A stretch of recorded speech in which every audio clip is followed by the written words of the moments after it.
अस्सलामुअलैकुम, welcome to my channel. मैं अल्हम्दुलिल्लाह बिल्कुल ठीक ठाक हूँ और मुझे उम्मीद है कि मेरी तमाम देखने वाले भी ठीक ठाक होंगे। अल्लाह ताला हम सबको अपनी हिफ्ज़ मान में रखे। जैसा कि आज मैं नाश्ता करने लगी थी, मैंने कहा चले पहले नाश्ता करते हैं और उसके बाद जो है ना वो अपने बिजली के जो तमाम बिल्स वगैरह है ना उनकी बात कर लेते हैं, क्योंकि अब गर्मियाँ आ गई हैं तो बिजली के बिलों में भी इजाफा हो जाएगा। जैसे कि पेट्रोल महंगा होने की वजह से हर चीज़ की कीमत में ही इजाफा कर दिया गया है और जो हर चीज़ की कीमत है ना उसको आग लगी हुई है, आसमान की बुलंदियों को छू रही है। तो इस पर काफ़ी बहनों ने मुझे मैसेजेस किए थे कि चूंकि आपके कमरे में एसी लगा हुआ है तो आप ना एसी का कितना बिल आता है, आपको कैसे यूज़ करती हैं और क्या हिसाब किताब है। तो मैंने सोचा चले मैं अपनी ना सब बहनों को ये बात बता देती हूँ, क्योंकि ये सबकी ही ज़रूरत बन चुकी है। ये तो सब कह देते हैं ना कि एसी लगा हुआ है, एसी लगा हुआ है, लेकिन जब इसका बिल आता है ना तब आपको पता चलता है। और चूंकि जैसे मैंने आपको बताया मेरा 12-13 तो मेरे लिए ना वो भी देना बहुत मुश्किल हुआ होता है। तो ये जो देता है ना या जो गुजर बसर करता है वही जान रहा होता है। एसी लगा भी हो लेकिन आपको खुली हवा की तो फिर भी ज़रूरत होती है। अब अच्छा जी, ये वीडियो आप सबकी फरमाइश पर बनाई गई थी। अगर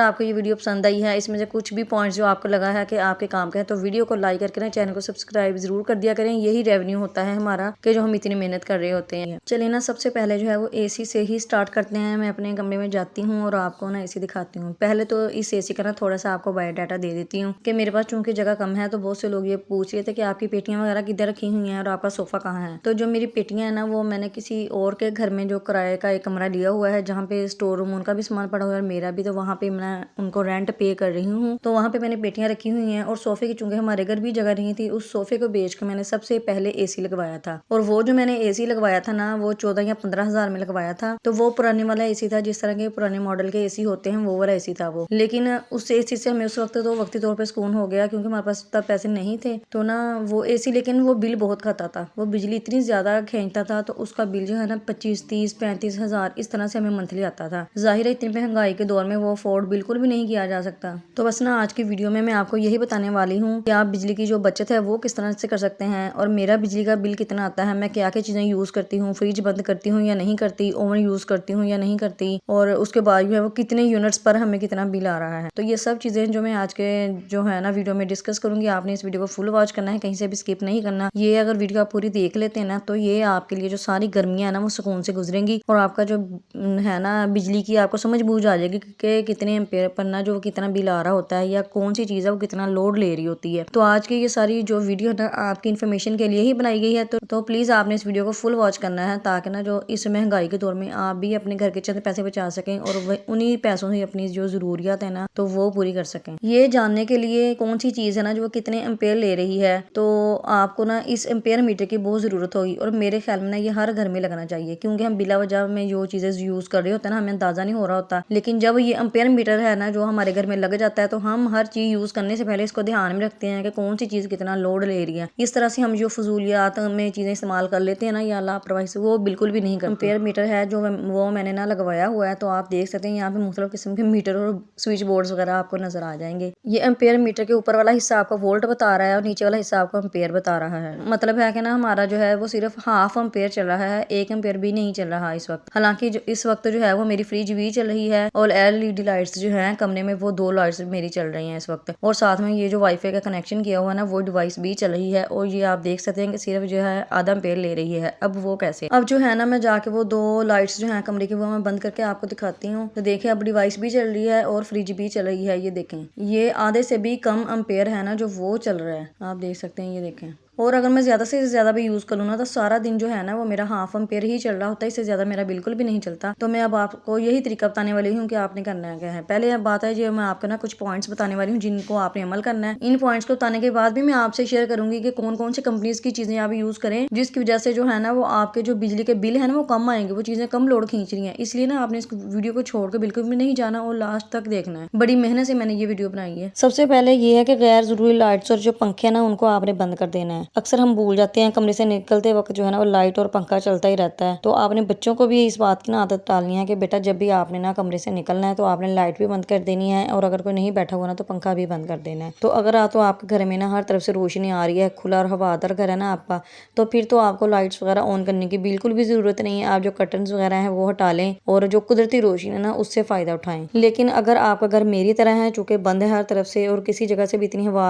या नहीं आ रही होती या रोशनी भी नहीं आ रही होती तो मुझे हवा और रोशनी दोनों के लिए ही बिजली का यूज़ करना पड़ता है। और मेरे घर में जो बिजली है ना वो कुछ ज़्यादा ही यूज़ हो रही होती है, लेकिन अल्हम्दुलिल्लाह फिर भी सिर्फ मेरा जो है फुल गर्मी में भी ना सिर्फ 12 या 13 हज़ार ही बिल आ रहा होता है। तो अब यही सारी मैं टिप्स जो है ना वो आपको आगे देने वाली हूँ कि कैसे इतना बिल आता है सिर्फ। तो दूसरे नंबर पर जो बात है ना कि फ्रिज को भी मैं जो है वो दिन में 1 या 2 घंटे कभी 3 घंटे तक चला लेती हूँ, ज़्यादा नहीं चलाती। अगर चल भी लेकिन मेरे जो है ना वो सिर्फ 0.3 एम्पेयर चल रहे होते हैं, यानी कि आधे एम्पेयर से भी कम चल रहा होता है। इसकी वजह क्या है? इसकी वजह ये है कि जो फ्रिज है ना उसको मैंने पीछे वाली जो दीवार है ना उससे थोड़ा सा ना हटा के रखा हुआ है, ताकि उसके पीछे भी ना हवा गुजरती रहे और जो फ्रिज की होती है ना गर्माइश वो ना गुजरती रहे और वहाँ पे भी जरा ना ठंडक रहे। और इस तरह फ्रिज का दरवाजा भी आपने बच्चों को जो है वो बार बार नहीं खोलने देना, कि जिसकी वजह से भी उसकी कूलिंग निकलती रहती है और चीजें ठंडी नहीं होती, फिर ना जो बिल भी ज्यादा आ रहा होता है। क्योंकि जब फ्रिज है ना नए सिरे से कूलिंग करना शुरू करती है ना तो वो फिर एम्पेयर पर लोड भी ज्यादा पड़ रहा होता है, तो वो ज्यादा एम्पेयर ले रही होती है। और आपने उसकी जो रबड़ होती है ना दरवाजे की वो भी चेक करनी है, कहीं वो तो नहीं खराब। अगर किसी की भी वजह से जो फ्रिज की कूलिंग निकल रही है, जाया हो रही है, लीक हो रही है, तो आपका ना बिजली का बिल ज्यादा आएगा, क्योंकि एम्पेयर पे लोड भी ज्यादा पड़ेगा। अगर ये सब चीजें चेक करने के बाद भी आपकी जो फ्रिज है ना वो ज्यादा एम्पेयर ले रही है तो इसकी वजह एक और भी हो सकती है, जो कि ना मैं आपको आगे चल के बताती हूँ। अच्छा, तीसरे नंबर पे आ जाती है वॉशिंग मशीन का जो सही इस्तेमाल करना। अच्छा जी, वॉशिंग मशीन का ये है कि मेरी जो ये वॉशिंग मशीन है ना इसमें मैं बहुत ही कम कपड़े धोती हूँ। वो कपड़े धोती हूँ या फिर जो भारी कपड़े होते हैं ना वो मैं धोती हूँ, लेकिन वरना अदरवाइज मैं जो कपड़े धो रही होती हूँ ना वो सारे मैं हाथ से धो रही होती हूँ, बच्चों के भी और अपने भी सारे टोटल कपड़े। तो बस इसी वजह से भी बिजली का जो बिल है ना वो कुछ कम आता है। और वैसे भी जब आपने मशीन लगाई हो ना तो आप कोई और चीज़ ऑन ना किया करें, जैसे माइक्रोवेव ओवन या जो है वो पंप वगैरह ना चलाया करें। और मुझे फिर ये मेरी मजबूरी है कि मुझे गर्मियों में भी कपड़े स्पिनर करने पड़ते हैं। अच्छा, मशीन लगाने का सही टाइम यही है कि या तो आप सुबह सुबह मशीन ला लें, या सुबह को नहीं लगा सकती तो दिन में किसी भी वक्त आप लगा लें। लेकिन शाम को जो है ना वो 5 या 6 बजे के बाद जो है वो आपने मशीन बिल्कुल भी नहीं लगानी। इस वक्त जो है ना मशीन बहुत ज्यादा जो है ना लोड खींच रही होती है। बाकियों का मशीनों का ना जो वो मुझे कुछ आइडिया नहीं है, लेकिन जो मेरी मशीन है ना वो बिल्कुल भी ज्यादा एम्पेयर नहीं ले रही होती। कल मैंने कपड़े धोने हैं तो कल मैं उस वक्त आपको ना इसका वॉशिंग मशीन का भी सारा दिखाऊंगी कि वो कितने एम्पेयर ले रही है। कोई ज्यादा एम्पेयर नहीं ले रही होती वो। हाँ, घर में 2 चीजें होती हैं जो कि ज्यादा एम्पेयर लेती हैं। एक होता है माइक्रोवेव ओवन होता है, और जो दूसरी चीज होती है ना वो आपका पंप होता है जो कि ज्यादा एम्पेयर ले रहा होता है। तो इसको आपने ना जो ध्यान से यूज करना है, बस इन चीजों को आप जरा कम यूज करें। अच्छा, पंप का ये है कि जब मैंने पंप चलाया होता है ना तो उसके बाद जो मैं बिजली वाली कोई चीज यूज नहीं कर रही होती। अपने हस्बैंड के कपड़े हैं जो वो मैं प्रेस कर देती हूँ, लेकिन मैंने अपने जो कपड़े हैं ना घर पहनने वाली उनको कभी भी प्रेस नहीं किया, वैसे ही पहन लेती हूँ और बस आने जाने के लिए करती हूँ। क्योंकि जैसे ही आप माइक्रोवेव का स्विच ऑन करते हैं ना तो एम्पेयर अचानक से ऐसे बढ़ जाते हैं ना जैसे कि बस हो गई है। तो ये दोनों चीजें आपने ना इकट्ठी यूज नहीं करनी। ओवन को तो मैं बहुत ही कम यूज करती हूँ और तब ही यूज करती हूँ जबकि गैस वगैरह नहीं आ रही होती या कोई बहुत ही ज्यादा मेरी मजबूरी होती है। एक तो ये जो हेल्थ के लिए भी ठीक नहीं है और दूसरा इसका बिल भी बहुत ज्यादा आता है। रखा हुआ है मैंने, पर मजबूरी में ही इसको मैं यूज करती हूँ, ज्यादा नहीं करती। क्योंकि पंप का बिल ज्यादा आ रहा होता है ना, तो इससे बचने का मैं आपको एक सोल्यूशन बताती हूँ। जैसा कि अब हुकूमत की तरफ से हर जो गली में है ना वो हर गली में हर घर के सामने ना ये सरकारी पानी के कनेक्शन कर दिए गए हैं। तो पंप का बिल क्योंकि सबसे ही ज्यादा है ये जो आपके बजट से आउट हो जाता है, बाकी चीजें इतना बिल नहीं ले रही, तो आप जो सरकारी पानी के कनेक्शन करवा लें। आज मेरे घर में भी ना सरकारी पानी का कनेक्शन हो रहा है, वहाँ पे जो है वो मजदूर काम कर रहे हैं, तो जब वो चले जाएंगे ना तो तब मैं आपको वो आपने ना वीडियो को पूरा देखना है। लास्ट में मैं आपको वो चीजों के नाम भी बताने वाली हूँ कि किस किस कंपनी के आप जो चीजें हैं वो यूज कर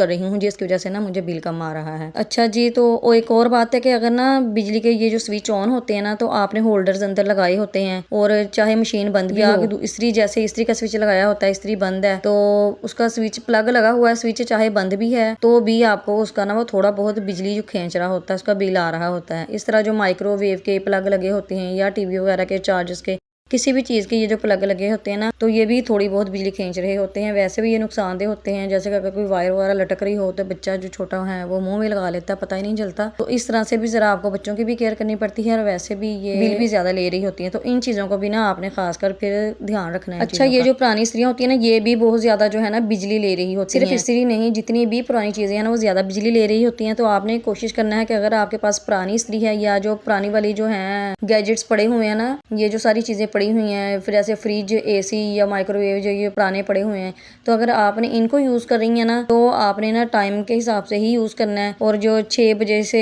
रात 11 बजे तक तो आपने जो बिल्कुल भी यूज नहीं करना, क्योंकि ये पीक आवर्स होते हैं, इनमें बिल बहुत ही ज्यादा आ रहा होता है। अच्छा जी, ये तो सारी वो टिप्स थी जो कि मैंने अपनी बहनों को बताई हैं कि वो किस किस तरह से जो है वो अपने घर में चीजों की बचत कर सकती हैं। तो मैं यही कहूंगी कि आजकल ना इन्वर्टर चीजों का चूंकि दौर है, तो अगर आप इन्वर्टर चीजें यूज करती हैं ना, फ्रिज भी इन्वर्टर होती है या उसमें थोड़ी बहुत सेविंग होती है, एसी नहीं, या फिर मेरा जो है बस वो एसी ही इन्वर्टर है, बाकी चीज़ें तो मेरी बहुत ज़्यादा पुरानी जो लाइट्स वगैरह हैं वो है कि वो न्यू लगी हुई हैं, बाकी मेरी सारी चीज़ें पुरानी चल रही हैं। लेकिन मैं बहुत कम चीज़ें यूज़ करती हूँ और बहुत कोशिश करती हूँ कि बंद ही रहें। मैं तो अक्सर पंखा भी बंद करके बैठी होती हूँ। तो अगर आपने भी कोशिश करना है कि अगर आप ले सकते हैं, अगर अफोर्ड कर सकते हैं तो आप ज़रूर करें। जो ये जो LED लाइट्स होती हैं ये कम बिजली ले रही होती हैं, जबकि ये ट्यूब हैं या जो दूसरी लाइट्स हैं वो ज़्यादा बिल खींच रही होती हैं। तो आप ऐसी चीज़ों को अगर आप अफोर्ड कर सकते हैं ना तो अपने घर में ज़रूर लेके आएँ। मेरी चूँकि मेरा एसी ही नया है, बाकी मेरी सारी चीज़ें जो है ना वो पुरानी ही चल रही हैं, बस इसी तरह से गुजारा हो रहा है। तो फिर मैं जो रात को ऐसे करती हूँ कि एसी भी मैं बहुत देर से चलाती हूँ, जितनी भी गर्मी हो ना तो मैं 12-1 बजे जाके एसी चलाती हूँ और फिर सिर्फ 3-4 घंटे के लिए चलाती हूँ। और ज़ाहिर है फिर उसका बिल भी देना होता है। ये तो सब कह देते हैं ना कि एसी लगा हुआ है, एसी लगा हुआ है, लेकिन जब इसका बिल आता है ना तब आपको पता चलता है। और चूंकि जैसे मैंने आपको बताया मेरा 12-13 तो मेरे लिए ना वो भी देना बहुत मुश्किल हुआ होता है। तो ये जो देता है ना या जो गुजर बसर करता है वही जान रहा है। एसी लगा भी हो लेकिन आपको खुली हवा की तो फिर भी ज़रूरत होती है। अब चूंकि गर्मियाँ शुरू हो गई हैं तो मुझे ना अब डर लग रहा है कि जैसे ही फिर बिल आता है ना तो घर में लड़ाई ज़रूर होती है बिल की वजह से कि बिल इतना आ गया है। अब एसी यूज़ किए बिना भी गुजारा नहीं है। जैसा कि मैंने आपको बताया कि मैं 12 या 1 बजे ही रात को ऑन करती हूँ और फिर 3-4 घंटे चला के बंद कर देती हूँ। तो उसके बाद जो है मैं उसको फिर यूज़ नहीं करती। इसी तरह से करके फिर जो है वो बिल की बचत कुछ की जाती है। अच्छा जी, ये वीडियो आप सबकी फरमाइश पर बनाई गई थी। अगर आपको ये वीडियो पसंद आई है, इसमें से कुछ भी पॉइंट्स जो आपको लगा है कि आपके काम का है, तो वीडियो को लाइक करके ना चैनल को सब्सक्राइब जरूर कर दिया करें। यही रेवेन्यू होता है हमारा कि जो हम इतनी मेहनत कर रहे होते हैं। तो थैंक यू जी, अल्लाह हाफिज़, खुश रहिए और खुशियाँ बांटते रहिए।